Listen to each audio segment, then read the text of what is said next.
Boss, may problema ako, boss. Yung problema mo, Tenorio. Wala kasi akong sinilas, boss. Yan lang bang problema mo? Di bumili ka sa palengke. Marami doon. Wala akong problema, boss. Wala akong pera. Pwede ba akong mamaylo sa'yo ng 100, boss? Oy, well lang. Tumahimik ka, Pablo.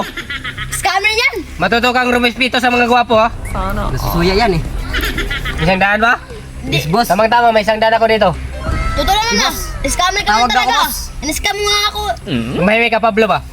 Yung 300 ko Palengke in-scam ka. mo eh. Iprint ako nga itong cellphone ko. Tigas ng tain ito, ah. Sige, boss. Tawagan ko, boss. Online kasi ito, eh. Sige. Tawagan Baka mo nga. scam yan, ha? Hello? Pwede bang pabili yung sinilas? Tumahimik ka. Oh.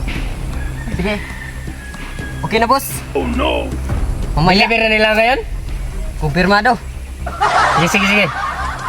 Hintayin natin yan, ha? Baka ma-scam tayo yan. Sayang pa yung 100 natin. Pambili na ko yan ng bulad. Oo nga. Nagastos pa. Original kasi yun, boss. At walang scam. Sige, naniniwala ka sa'yo. Sige. A few moments later. Tao po. Oy, Tenorio, nandyan na pala yung parcel mo. Muna mga doon. Yes, boss. Bisan mo. Boss, ka ba si Tenorio?